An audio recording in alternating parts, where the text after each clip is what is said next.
So, ngayon po ay Huwebes na ba ngayon? Yeah, Huwebes na, ano po. At minabuti ko pong mag-live dahil nga po sa mga maiinit na isyong lumalabas pa tungkol sa nakaraang halalan, pero hindi ko po pag-uusapan o tatalakayin itong nakaraang halalan. Pagkus ang ating punto po ngayon ay itong nakabinbin na impeachment case ni Vice President Sara. Dahil nabasa ko sa mga naging pahayag ng palasyo na sinasabi na hindi na raw interesado yung palasyo doon sa nakabinbin na impeachment kay VP Sara sa Senado. Pero yung mga ibang mga bagong halal na mga congressmen, lalong-lalo na po yung mga nasa panig po ng mga kaliwa o yung mga nanalong mga party lists, nako, atat-atat po silang humarap bilang mga prosecutor at gustong-gusto po nilang litisin si VP Sara sa Senado diyan sa nakabinbin na impeachment na nai-refer po yan noong February 5 at itong mapaalis ng Kongreso ang nag-refer at nakabinbin po yan dito sa Senado sa ngayon. Ang issue ba ay magpapatuloy pa ba yung impeachment na ito? Itong particular na impeachment na ito pinag-uusapan po natin. Itong nakabinbin ngayon sa Senado. At kung magpapatuloy pa yan, eh meron bang kapangyarihan itong susunod na bagong Kongreso na litisin itong impeachment na ito? At ito bang bagong Senado ay meron din bang kapangyarihan na dinggin ang kasong ito at husgahan si VP Sara kung siya ba ay guilty or not guilty? Yan yung tatlong mahalagang issue po natin na tatalakayin. Una po, alam naman po natin na sa bawat 3 taon alinsunod sa ating saligang batas at saka sa umiiral pong mga batas tungkol po sa halalan or eleksyon, 3 taon lamang po yung termino ng mga congressmen. Kanya po nagkaroon ng eleksyon ngayon, 2025, yung mga congressmen na dating nakaupo, kung sila man po ay tumakbo or hindi na po tumakbo, ay magtatapos yung kanilang termino sa June 30. So, mawawala po itong Kamara de Representante na nakaupong mga membro sa kasalukuyan. Lahat po yan ay mawawala. So, by June 30, magkakaroon ng bagong Kongreso ng Pilipinas. Pero, yung mga membro po na bagong halal, na i-re-elect man yan o kaya first time nilang maging mga congressmen na halal, by June 30, mag-uumpisa yung termino nila. Formal po na ma-organize. Ulitin ko po yan. Hindi po dahil mag-uumpisa na po yung kanilang termino by June 30, ay pwede na po silang umakto bilang mga congressmen or gumanap ng kanilang mga tungkulin bilang mga congressmen. Formal po at legal po sila na mag-uumpisa sa kanilang trabahong mga congressmen pag sila po ay na-organize sa ika-4 na Lunes ng Hulyo, 4th Monday of July. Doon lamang po magkakaroon ng organization ang House of Representatives. At magiging formally organized po yung Kamara or yung Kongreso or House of Representatives pag nahalal na po yung kanilang pinuno, yung Speaker of the House of Representatives. Kaya pag nahalal po yan, formally organized na po yung House of Representatives. Tapos yung mga iba pang mga opisyalis po dyan, mahahalal na rin o kaya ma-appoint, like yung Secretary General, at i-appoint po yan, i-confirm ng mga membro po ng Kamara. Siyempre po, ay mag-take oath po doon mismo sa Kongreso yung mga bagong halal na mga congressmen. Lahat po yan, mag-take oath po doon. Pero sabi niyo, bakit hindi pa pwedeng mag-take oath sa ngayon itong mga naproklama ng mga congressmen at mga senador o mga local officials. Pwede po sila mag-take oath sa isang huwes o kaya sa barangay captain o sa isang notary public. Pwede po nilang gawin yon para lang masabing nagkaroon na po sila ng karapatan na masabing sila ay congressman pagdating ng June 30. Pero po yung formal na pagkakatalaga nila bilang totoong membro ng Kongreso o ng Kamara de Representante, kailangan po silang manumpa doon po sa House of Representatives. Kaya nga po, pag ikaw ay halal na congressman, pero hindi ka pasusumpain doon sa Kongreso, ayaw sa iyo ng speaker, katulad po ng ginawa nila kay dating Commissioner Rowena Guanzon ng COMELEC na siya yung nominee ng PPWD yata, yung party list niya.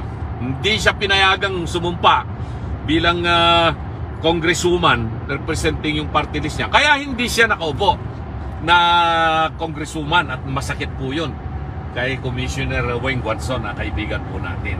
So ganyan po yung sistema dyan. Kahit na halal ka, na proklama ka, nag-take oath ka sa isang justice ng Supreme Court o ng isang huwes, pero kung hindi ka susumpa doon sa Kongreso ng Pilipinas, hindi ka tatanggapin doon na membro ng Kamara. Ay ganyan din sa Senado. So kailangan po susumpa po sila, lahat ng tatanggapin na membro ng House of Representatives, susumpa po sila sa ika-4 na Lunes ng Hulyo. At sila rin po yung boboto ng mga opisyalis ng Kamara, kasama dyan ng speaker at mga iba pa pong mga opisyalis. By then, ay pwede na po silang magtrabaho at umpisahan po yung kanilang tungkulin bilang isang congressman. So, pagpalagay na natin, pagdating ng July, 4th Monday of July 2025, nag-organize na po yung Kamara. Ano na ngayon ang mangyayari doon sa impeachment na isinampa noong nakaraang Kongreso? Itong Kongresong ito napatapos na. Pwede bang ipagpatuloy pa ba yun na impeachment case? Ito ang opinion ko po dyan. Ako lamang po yung kauna-unahang magbibigay po ng opinion. Hindi po pwede. Dahil yung impeachment case na yan ay ginawa at isinampa nitong papaalis na Kongreso. Nitong papaalis na Kongreso. Kaya kung titignan po ninyo, itong papaalis na Kongreso, naglabas na rin sila ng pangalan ng mga congressmen na aakto na prosecutor. Hindi po natuloy yan kasi nga po nag-recess ang Kongreso, Senado at ang Kamara. Kaya nga ipinagpipilitan nga nila noon nitong mga Pebrero, Marso, gano'n na mag-convene ang Senado sa special session para magkaroon na ng impeachment court at nang ma-prosecute nila si VP Sara. Hindi po nangyari yon. So anong mangyayaring na ngayon dito sa mga congressmen na mga tinilagang mga prosecutor? Marami sa kanila natalo sa halalan. Hindi na sila nakabalik. Pero itong mga nakabalik na mga congressmen na italaga na rin prosecutor, pwede pa rin ba silang maging prosecutor? Ay hindi po. Kahit na po sila ay re-elected at sila ay naitalagang prosecutor nitong kongresong papaalis, hindi po sila automatiko na magiging prosecutor kung itutuloy nila yung paglilitis ng impeachment kay VP Sara. Kailangan pa rin po nila na sila ay pangalanan, italaga ng bagong kongreso na maging prosecutor. No? Hindi natin alam kung sila itatalaga or hindi. Pero may mga, tulad ng sinabi ko, bagong halal na mga congressmen, lalong-lalo na yung mga galing sa party list, katulad po ni Laila de Lima at ni Sel Jokno ng Akbayan at saka yung party list ni de Lima, ML party list, ay nag-ingay na sila kaagad na willing silang maging prosecutor dito sa impeachment case na isinampa ng papaalis na kongreso laban kay VP Sara. So ang tanong ba, itong impeachment case na isinampa nitong papaalis na Kongreso ay pwede pa rin bang litisin nitong bagong Kamara de Representante? Hindi po pwede. Hindi po pwede po yun, mga minamahal na kababayan. Pinag-aralan ko po yan ng matagal habang po tayo ay nangangampanya at sinuri ko ang lahat ng mga desisyon ng Korte Suprema natin, no? Patungkol po dyan sa tinasabi nating continuing status of Congress of the Philippines, more particularly that of the Senate of the Philippines. Mamaya ko i-discuss po yung tungkol sa Senado. Dito lang muna tayo sa Kamara de Representante. Uulitin ko, itong nakabinbin na impeachment case laban kay BP Sara, ang gumawa po niyan, ang nagsampa po niyan, ay ang papaalis ng Kongreso ng Pilipinas. So, itong impeachment case na ito, tulad ng lahat ng mga nakabinbin na panukalang batas dyan sa Kamara de Representante na hindi naaktuhan nitong papaalis ng Kongreso, hindi po pwedeng ipagpatuloy po yan ng bagong Kongreso na uupo sa June 30 at magsisimula po silang manilbihan bilang mga congressmen pagdating po ng ika-4 na Lunes ng Hulyo 2025. So ano ngayon ang gagawin nila? Hindi ba magkakaroon ng session muli itong papaalis ng Kongreso? June 3, yan, June 3, kakaroon ng session ang Kongreso, Kamara at ang Senado. Sabi sa Senado ni Senate President Escudero, iko-convene daw po niya yung Senado bilang Senate Impeachment Court.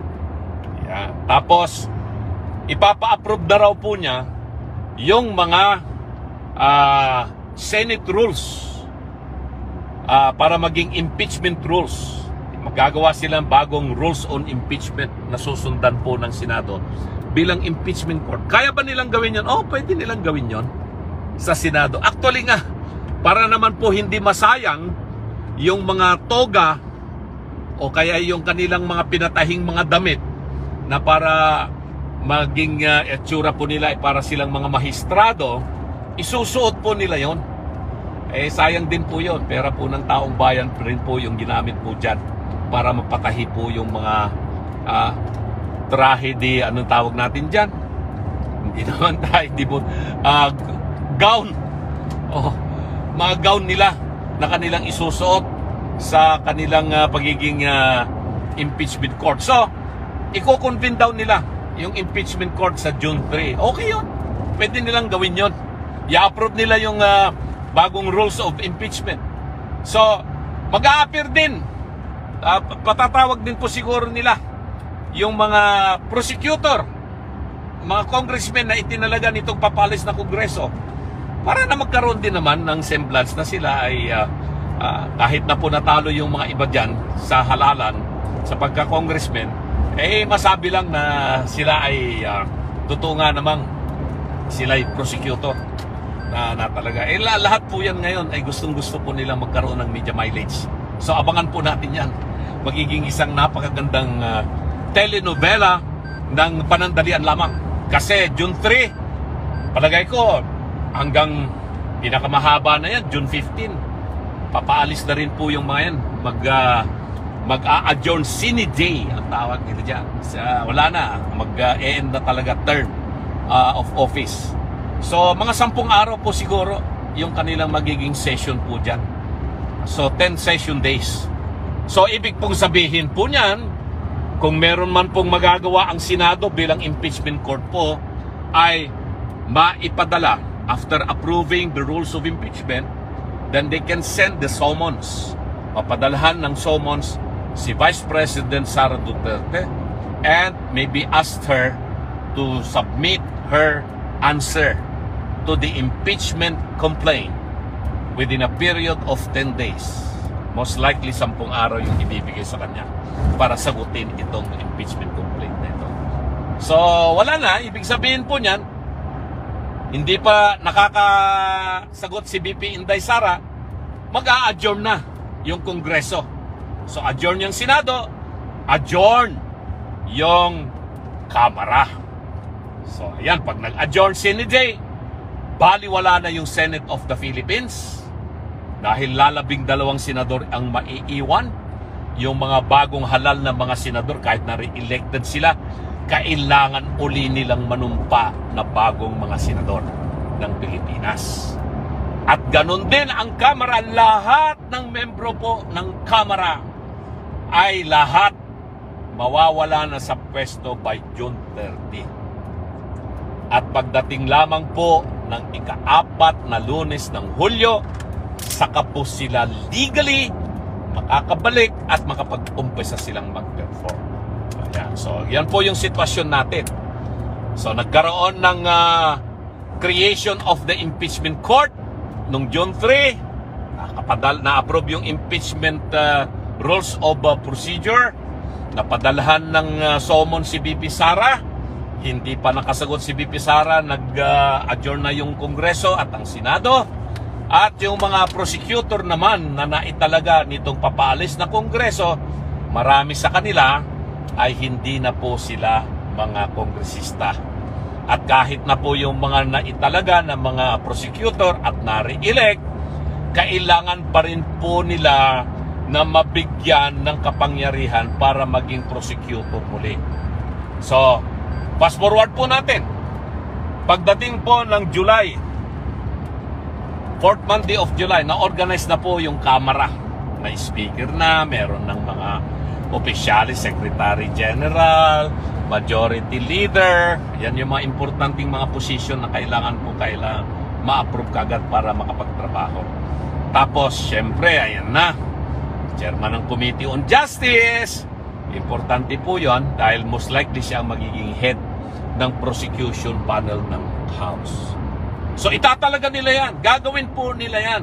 Ang question ba, itong bagong membro ng Kongreso, itong Kamara de Representante, na magtatalaga ng mga prosecutor to be headed more particularly by the chairman or chairperson of the Committee on Justice, pwede ba nilang i-prosecute yung impeachment case na isinampa ng dating Kongreso?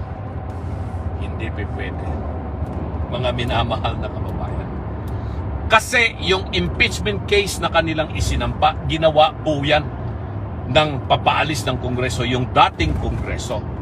And all pending matters in the House of Representatives, bills, resolution, or any other matter for that purpose, including the impeachment case that was filed, transmitted, and referred to the Senate of the Philippines, is a pending matter that is also considered automatically terminated when Congress goes in recess sine die on June 30. Kaya itong bagong Kongreso, hindi siya pwedeng mag-prosecute ng isang bagay na non-existent na. Wala na yun eh. Ano pag i-prosecute mo kung yung dating isinampa ay wala na? Dahil yung final na impeachment case, ang nagsampa po niyan ay yung dating Kongreso. So you cannot prosecute something that is already non-existent pursuant to the rules that the House of Representatives is not a continuing body, it's not a continuing institution, and all pending matters in the old Congress are automatically terminated. Kaya nga po, yung mga nakabinbin na mga panukalang batas po dyan, kailangan mong i-refile muli. Lahat ng mga resolutions, kailangan mong i-refile muli. The same case, the impeachment case that was filed by the old Congress and referred to the Senate was a product of the old Congress. Then you have to refile it. Kung gusto mong magkaroon ng impeachment muli si BP Sara, i-refile mo uli yan. But the Constitution says you cannot file another impeachment case against the same official within a period of 1 year. Within a period of 1 year from the time that the impeachment case has been officially acted upon. Hindi pwede. So maliwanag po yan. Yan ang aking opinion, legal opinion. At ipaglalaban ko po yung legal opinion na yan. As a taxpayer myself, bilang isang mamamayan na nagbabayad ng buwis, sa bawat bili ko po ng gasolina, sa bawat bili ko po ng kape na iinumin ko, o sa bawat bili ko po ng bottled water na iinumin ko, o sa bawat subo ko ng bigas na napakamahal, nagbabayad po ako ng buwis. So I can defend this and file the necessary action if and when this new Congress will keep on insisting to prosecute an impeachment case that was filed by the outgoing Congress of the Philippines, or fast forward, the old Congress of the Philippines. So yan po yung aking opinion patungkol po dyan. Okay.